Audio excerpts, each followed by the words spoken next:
अगला है हमारा रोग। अब जो ये देवता है रोग, ये मुख्य रूप से नाम से ही जैसे इसका काम क्लियर हो रहा है, तो आपको ये बता दूं, कुछ लोग मेरे से क्वेश्चन करते हैं, या बीच में एक बार मैं बहुत कम व्हाट्सएप फेसबुक का रिप्लाई देता हूं, तो बीच में एक ऐसा क्वेश्चन आया था जिसका मुझे बड़ा सही समझ में आया कि रिप्लाई देना चाहिए, कि ये सब कुछ जो भी घटनाएं हो रही हैं जीवन में, कोरोना से संबंधित या किसी भी प्रकार की जो इतनी महामारी फैल जाती है, तो क्या इसे हम वास्तु या किसी भी प्रकार के तंत्र मंत्र से या किसी भी प्रकार के ज्ञान से इसे क्या कंट्रोल नहीं किया जा सकता? कि लोगों का क्वेश्चन ये है कि भाई जब आप एस्ट्रोलॉजी करते हैं या वास्तु करते हैं, तो आपके पास ऐसा क्या उपाय है कि क्या इसे इजीली हम रोक सकें? तो पहले अब इसमें इस बात का जवाब आपको इस आज रोग जब आप पढ़ेंगे इस देवता को, इसमें मिलेगा। तो रोग होता क्या है पहले ये समझिए। खाली व्याधि होना अर्थात बॉडी के अंदर दर्द होना, पेन होना, या कोई भी मृत्यु तुल्य कष्ट होना, ये सब मृत्यु के अर्थात काल के 5 प्रकार होते हैं, या 5 पुत्र कह लीजिए उनको। पहला होता है रोग, व्याधि को ही रोग बोला गया है, व्याधि को ही रोग बोला गया है। दूसरा होता है हमारा शोक, जिसे शोक या शोष भी बोलते हैं। एक होता है तृष्णा, एक होता है क्रोध, और एक होता है जरा। अब ये जो 5 चीजें हैं, इन पांचों चीजों की किसी न किसी रूप में व्यक्ति अपने जीवन में इन पांचों में से कोई ना कोई चीज समय समय पर झेलता है। कभी वो शोक में डूबता है, कभी वो तृष्णा में जाता है, कभी वो रोग में जाता है। तो ये क्या बोला गया है, इसका मीनिंग मैं आगे बढ़ रहा हूं थोड़ा सा, क्या मतलब है इस बात का।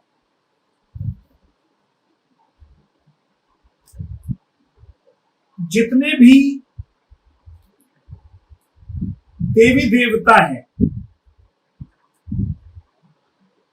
जितने भी असुर तत्व हैं, देवी देवता, असुर और 33 प्रकार के हमारे देवी देवता, ये सभी के सभी एक घटनाक्रम से बंधे हुए हैं। इन सबको एक फिक्स, जैसे समझने के लिए अनल को अग्नि पावर दे रखी है, वायु को वायुदेव है, सूर्य को हमने सभी ग्रहों के ऊपर नियंत्रण करने के लिए, क्योंकि उससे उष्णता प्राप्त होती है, वो नियंत्रण करता है। इसी प्रकार 33 कोटि देवी देवताओं का गंधर्व किन्नर जितने भी हैं, इन सबको एक रोल दे दिया है। उस रोल में से जीवन में बिना अपने ईष्ट के और अपने ध्यान रखना, जो हमारी ये सारे ब्रह्मांड त्रिगुणातीत जो है, 3 गुणों से जो बना हुआ है और त्रिगुणातीत से जो परे है, वो सभी कहने के लिए ये सब कुछ भूमंडल, सारे कंट्रोलर कृष्णा को, अभी आप अपने विचारों में अलग हो सकते हैं, पर मैं समझाने की कोशिश कर रहा हूं, इन सबको कंट्रोलर को कृष्णा माना गया है। अर्थात जो लोग ऐसी व्याधि स्थिति के अंदर भी, ऐसी कोरोना की महामारी के अंदर भी जो उस अपने परम तत्व के नाम को स्मरण करते हैं, परम तत्व के नाम को हमेशा याद रखते हैं, तो इन 5 चीजों में जो ये व्याधि शोक जरा कृष्णा है, ये सब वहां दासत्व है। अर्थात इनको कहा जाता है कि अब आप जाइए, अब आपका नंबर है। तो ये जो जितनी भी चीजें हैं, ये जो भूलोक पर फैली हुई है, कोरोना टाइप की महामारी है, कुछ भी है, ये कोई बहुत पहले भी हजारों साल आती रही है। हर 20-30 साल के बाद, एक दशक के बाद, 10 साल के बाद ये कहीं ना कहीं कोई ना कोई ऐसी बीमारी जरूर आती है जो कहीं ना कहीं आपको इन सब चीजों में टकराव देगी। और इन सब का एक मेरी तरफ से जो अपना सोच है, मेरी अपनी, इन सब का एक बचाव है, वो है केवल नाम जप। नाम जप, नाम जप का मतलब है कि ये जितनी भी व्याधियां बैठी हुई हैं, सब कुछ उसके कंट्रोल में है। केवल हरि नाम जप ही इसका एकमात्र अच्छा संकल्पित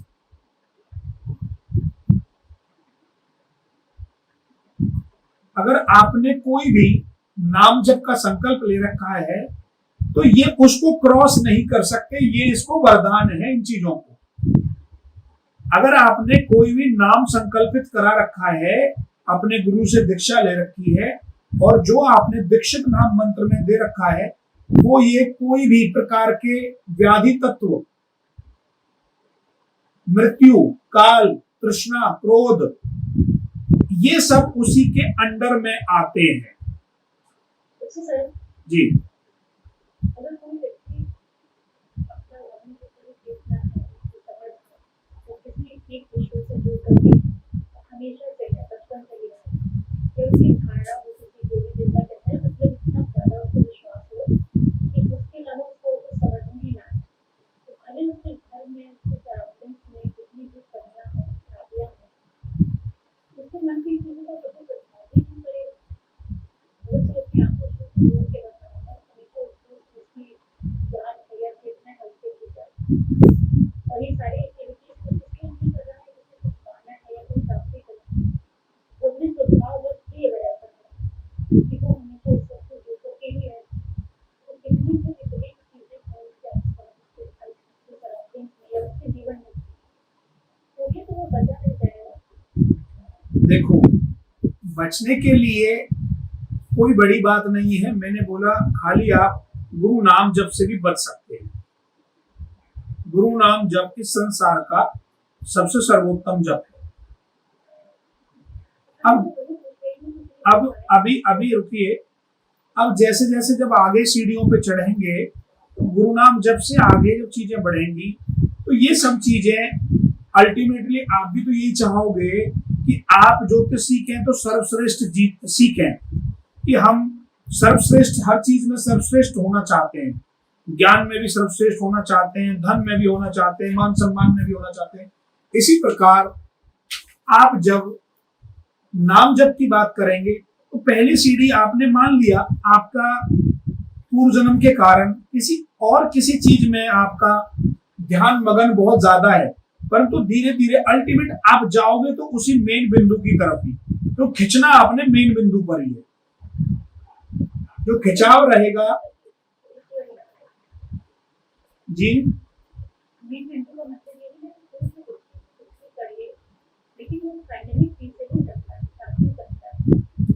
नहीं, मेरा इन फाइनल इन चीजों पे नहीं है। शांति और ये सब बहुत छोटे लेवल की बातें, ना कोई शांति का मेरा ये जो यहाँ जो मैं बता रहा हूँ, वो शांति से कोई लेना देना नहीं है।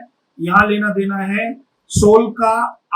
आप अपनी सोल में क्या बैठाए रखे हुए हो, यदि आपकी सोल के अंदर क्या चीज, आप किस चीज से आप जुड़े हुए हो, मेरा उससे मतलब है।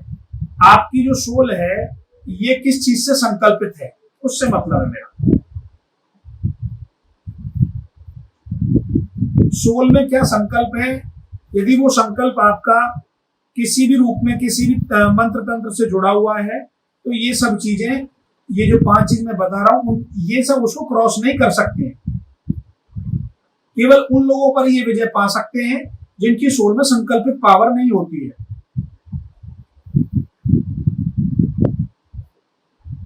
विषय आध्यात्म का है, लंबा है, कभी फिर डिस्कस करेंगे। तो मेरा मतलब है जो रोग है, मृत्यु के ही 5 टाइप को हमने व्याधि, जरा, शोक, तृष्णा, क्रोध में से ही एक है रोग। व्याधि को ही हम रोग बोलते हैं। है जी? जैसे जिस प्रकार से आपने देखा होगा कभी, मतलब आपने घर में जब कभी या कोई अशोक, कोई गलत चीज हो जाती है तो आप शोक में डूबे रहते हैं। ठीक, शोक मायने एक तरह से शोक भी कई प्रकार के होते हैं। कई बार आपने सोचा कि घर में किसी की मृत्यु हो गई तो शोक में है, आपका चोरी हो गई तो शोक में है। शोक भी कई प्रकार के। तृष्णा, मान सम्मान का चला जाना। क्रोध, व्यक्ति का अपने मन और ज्ञान की इंद्री से कंट्रोल हट जाना, क्रोध उत्पन्न होना है। व्याधि मायने रोग, जरा मायने जो पंच तत्व है वो डिस्टर्ब हो जाना। पंच जो हमारी ज्ञानेन्द्रिया, कर्मेंद्रिया है, उनके कंट्रोल को छोड़ देना जरा कहलाता है। क्या सर ये भी कह सकते हैं जो अपना बुढ़ापे में होने वाली कमजोरी, कर्मेंद्रियों और ज्ञानेन्द्रियों के कंट्रोल का अनकंट्रोलेबल होना जरा कहलाता है। ठीक, आगे लिखिए। अब मैं जो इसमें मेन रोग की बात जो बताने वाला हूं, तो रोग का मतलब है, यदि डिसबैलेंस है तो नोट करके लिखिए, ये बॉडी के अंदर वीकनेस और कमजोरी पैदा करता है।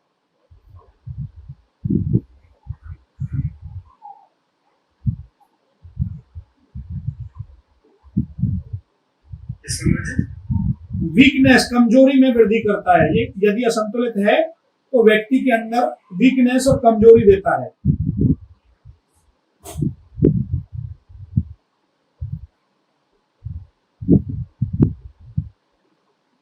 आगे लिखिए, डिसबैलेंस, असंतुलित होने पर मिलने वाली सहायक शक्ति में विरोधाभास उत्पन्न करता है। जैसे फॉर एग्जांपल के लिए, आपने बैंक से 10 लाख रुपए सैंक्शन कराए और आपके सैंक्शन हो गए, परंतु आपके हाथ में पैसे नहीं आए, अर्थात मिलने वाली चीज को भी नेगेटिव मोड में कन्वर्ट कर देता है। मदद मिलने वाली शक्ति को भी दूसरी डायरेक्शन में मोड़ देता है। यह रोग का विशेष काम है। आगे लिखिए, रोग के अंदर ही अभी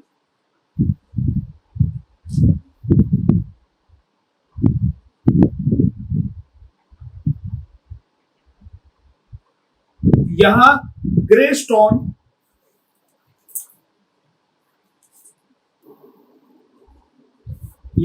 स्टोन, या ब्लैक एंड व्हाइट तस्वीर व्यक्ति को स्थिरता देती है। अब मान लीजिए मैं कहता हूं आपका बॉस आपको सपोर्ट नहीं करता है, तो डायरेक्ट ऐसे नहीं करना है, आपने डायरेक्ट उनकी फोटो नहीं लगानी है। पहले इस जोन को बैलेंस करेंगे। बैलेंस से मतलब है कि यहाँ कुछ ना कुछ, जैसे कहते हैं ना, डॉक्टर के पास गए, 104 आपको बुखार है, 103, तो डॉक्टर जाते इंजेक्शन नहीं लगाएगा, पहले उस बुखार को थोड़ा कम करेगा, फिर इंजेक्शन लगाएगा या दवाई देगा। ऐसे ही असंतुलित होने पर हम यहाँ व्हाइट कलर की पट्टी से या एनलाइटमेंट व्हाइट बल्ब लगाकर इसको बैलेंस करेंगे पहले, देन उसके बाद यहां पर अपने बॉस की फोटो लगाएंगे जिससे भी आप समर्थन चाह रहे हैं।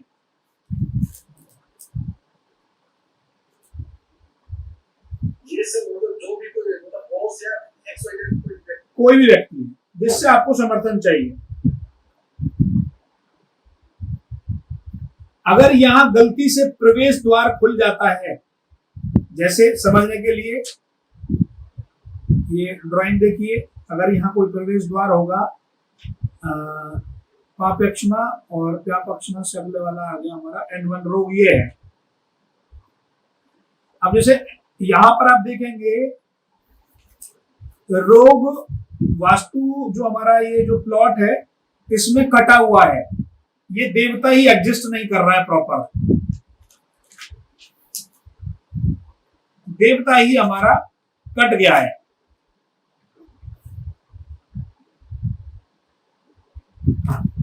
तो ऐसी सिचुएशन में जो रोग होता है तो ऐसे व्यक्ति को थोड़ा सपोर्ट मिलने में दिक्कत आती है, किसी भी प्रकार का जो सपोर्ट है वो उसको नहीं मिल पाएगा।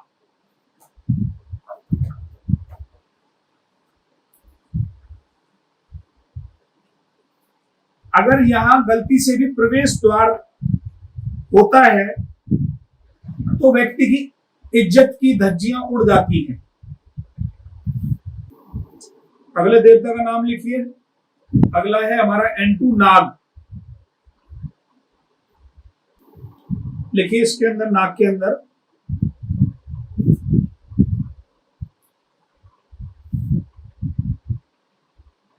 नाग आदित्यों के भाई माने जाते हैं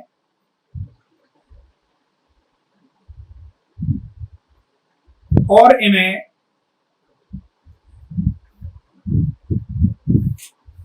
पाताल में स्थान प्राप्त है।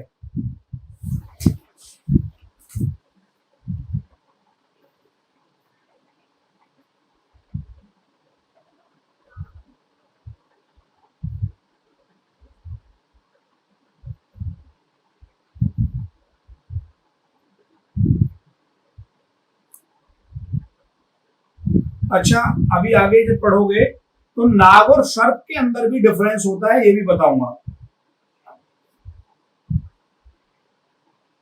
आगे लिखिए, नोट करके लिखें इस बात को। नाग देवता के अंदर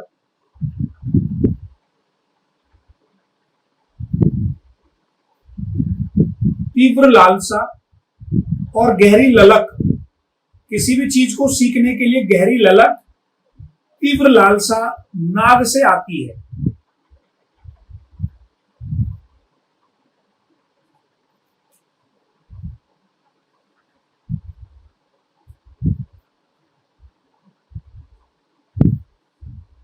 नाग योनि देव योनि ही है।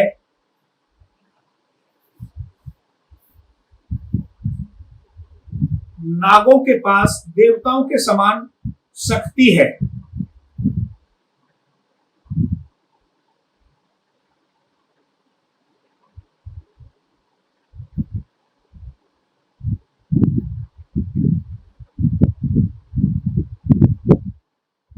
नागों का वर्णन महाभारत काल से ही, ब्रैकेट में लिखना, अनंतक, वासुकी, तक्षक आदि नाग का वर्णन मिलता है।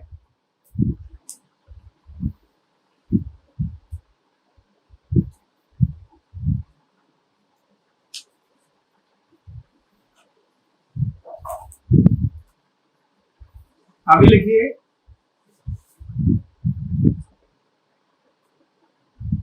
यहां आईना अर्थात शीशा, आईना भौतिक इच्छाओं को, अगर किसी का इस देवता पर आईना लगा हुआ है, शीशा लगा हुआ है, तो उसकी जो इच्छाएं हैं वो बहुत अधिक बढ़ जाएंगी, कई गुना बढ़ जाएंगी।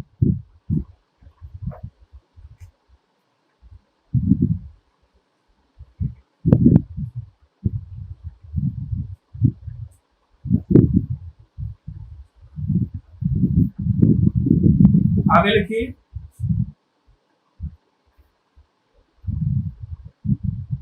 यहां डस्टबिन, जूतों की रैक या कोई भी डिस्पोजल चीजें नहीं रखनी चाहिए।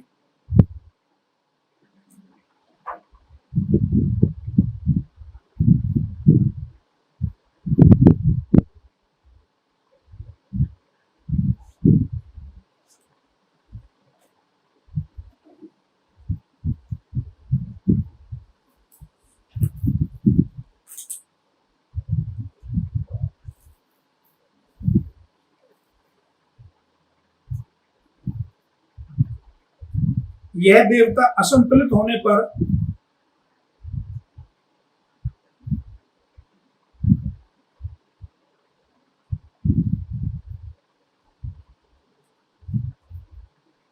व्यक्ति बहुत जल्दी आकर्षित